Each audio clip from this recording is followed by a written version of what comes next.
Je reviens pour reparler un petit peu de ce qui s'est passé sur les réseaux sociaux voilà, ces dernières semaines.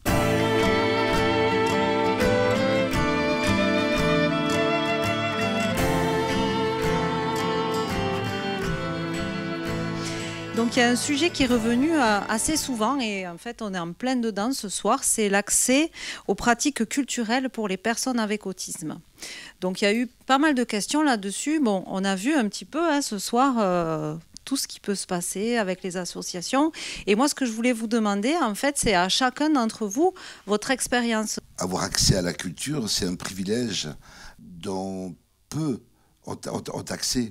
Et finalement on en revient tout le temps à l'éducation nationale, ou en tout cas à l'enfance, au premier pas. Très longtemps, dans les collèges, on en était à la flûte à bec. À la flûte à bec. Et déjà, pour, je dirais, pour le commun des mortels, c'était déjà quelque chose qui n'était plus de la culture, mais plus un ennui. Et donc, c'est comment est-ce que l'école retrouve une modernité?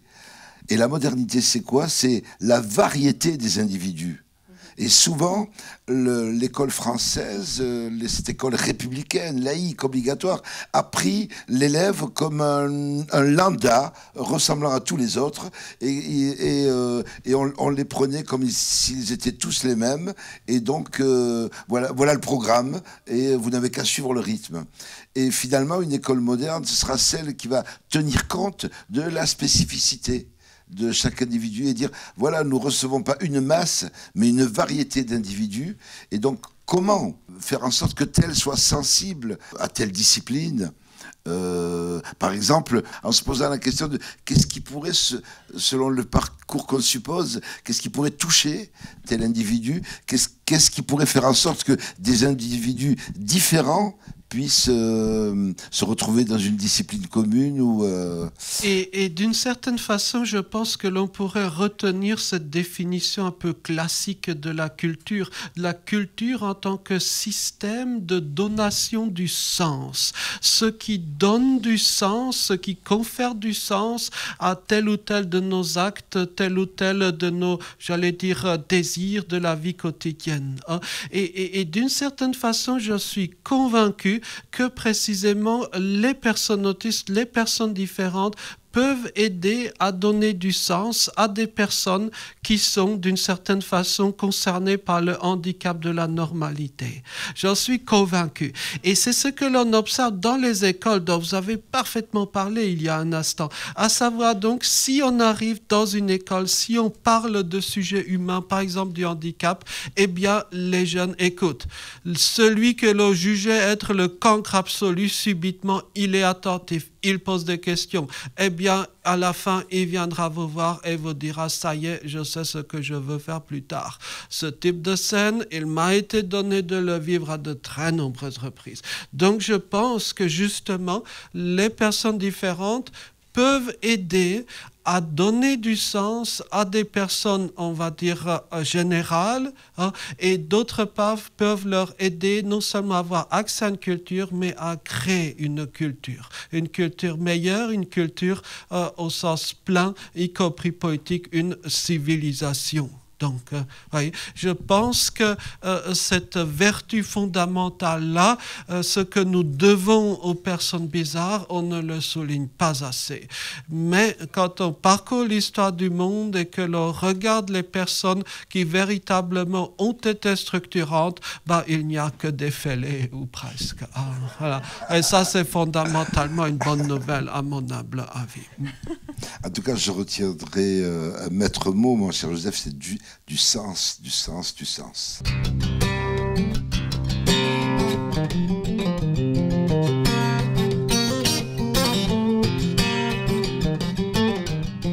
Impact est né il y a une dizaine d'années de cet objectif vraiment que l'inclusion sociale, professionnelle et scolaire soit au cœur même des actions qu'on mène. On a créé des groupes d'entraînement aux habiletés sociales et scolaires avec cet objectif de travailler avec le milieu ordinaire, les enseignants, les auxiliaires de vie, les lieux de loisirs, pour permettre des interactions positives et de généraliser des compétences qui sont apprises dans un milieu moins naturel, le nôtre, mais après que ces compétences apprises, elles soient apportées dans le milieu plus naturel.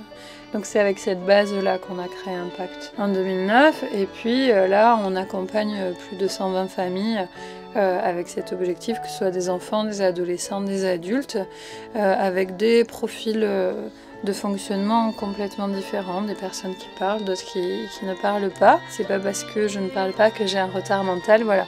Toutes ces notions-là qu'il faut arriver à faire passer pour que ce soit beaucoup plus naturel de fréquenter des personnes qui n'ont pas le même fonctionnement que nous, mais qui, évidemment, ont un fonctionnement qui est tout à fait là pour nous apporter aussi des choses. Et nous avons à présent la joie d'accueillir Sébastien. Venez. On peut applaudir Sébastien, Radin. Je veux dire. Ce sont les rituels non autistiques. Hein, voilà. Bonsoir Joseph, bonsoir Magid. Bonsoir Sébastien. Excuse-moi Joseph, d'autant plus qu'il tient un magasin de jouets. Ben oui. Voilà. Jeux de société et livres. Donc, ben c'est génial ça. C'est peut-être dans une vie prochaine, j'aurai aussi la chance de travailler dans un tel magasin, non? Parlez-nous-en. Alors le magasin Witoa, c'est un projet qui a vu le jour en 2015, créé par l'association Impact. Et cette association propose des prises en charge des individuelles ou de groupe à des personnes autistes depuis les tout petits jusqu'aux enfants, ados et ainsi que les adultes. Et alors Witoa, le magasin de jeux, ben, c'est un projet un petit peu fou, on pourrait dire, une idée qu'a eu Karine en 2015. Les personnes autistes ont beaucoup de mal à accéder au monde du travail. Déjà pour effectuer des stages et même une fois avec des diplômes en poche pour accéder à une première expérience professionnelle. Et donc elle s'est dit pourquoi pas créer un magasin. Et comme elle utilisait déjà les jeux de société dans l'association pour travailler avec les usagers, elle s'est dit je vais créer un magasin de jeux de société. Et au début, c'est un chargé de projet qui a accompagné cette création. Et je suis présent depuis le début. Au début, c'était en tant que bénévole. Alors ça, c'était intéressant parce que moi, j'avais une grande peur, une grande angoisse de rentrer dans le monde du travail. Et là, comme c'était en tant que bénévole, ça a été beaucoup plus facile parce que si jamais ça m'avait pas plu, j'aurais pu dire non, j'arrête ou je fais juste un peu de quelques heures et puis c'est tout.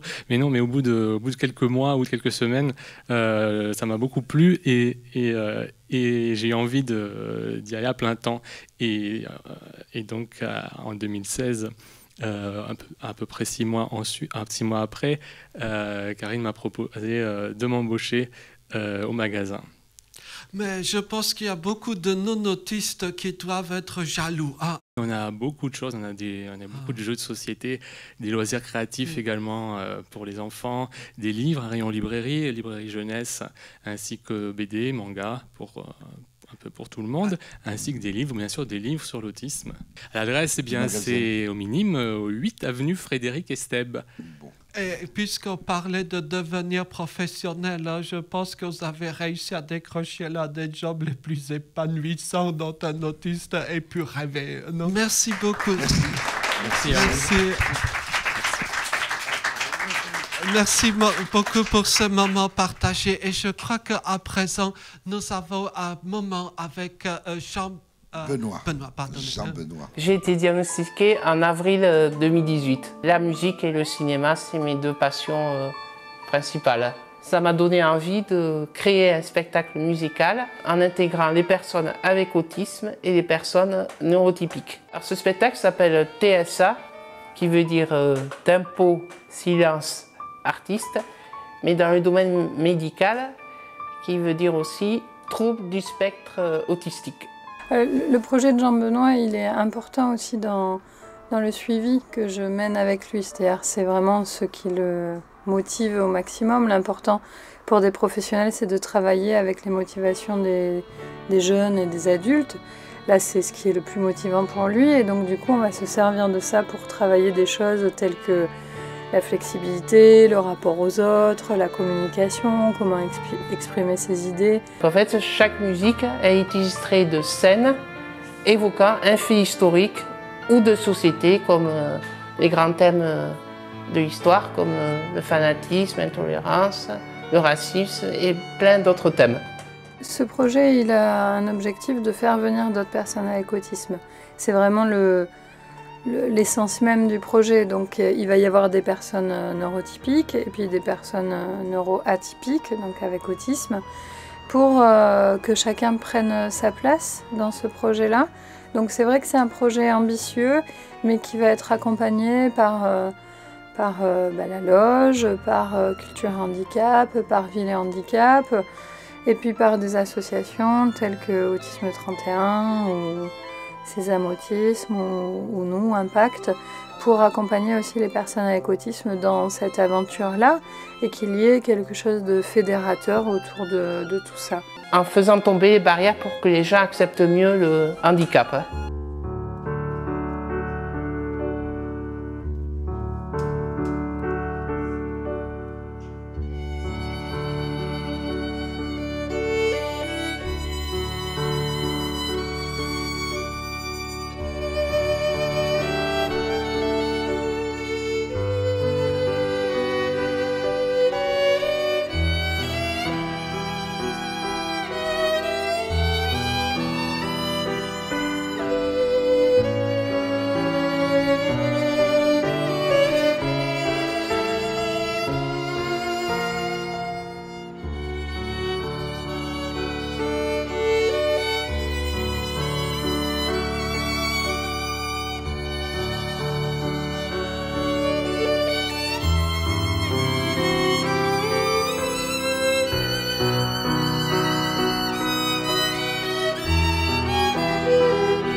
Bravo. Bravo. Félicitations encore une fois à tous les artistes et merci pour le moment d'émotion partagée. Et donc, à présent, nous avons la chance d'accueillir un poète, un vrai poète. Nous avons donc la joie d'accueillir Pierre Soletti. Les gens différents, les gens bizarres apportent leur part à ce monde. Mais moi, je pense que tout le monde est un peu bizarre, finalement. Et même, en fait, pour apporter sa part, comme ça, de différence, ça demande du courage, je trouve. Alors, qu'on soit différent par choix ou non, en fait, je ne crois pas qu'on choisisse vraiment même d'être bizarre, d'être différent des autres. Qu'on le choisisse ou pas, ça demande pour moi d'accueillir ça avec délicatesse, quand même. Et puis ça me rappelle cette phrase de la poétesse Maya Angelou qui dit que si tu essaies toujours d'être normal, tu ne peux pas savoir à quel point tu peux être extraordinaire. Alors j'aime beaucoup cette phrase, je la trouve très très juste. Et l'inclusion, ce thème, ça me fait vraiment penser à ça quand même. Et où on a besoin de la différence, ça nous fait réfléchir différemment, avancer différemment.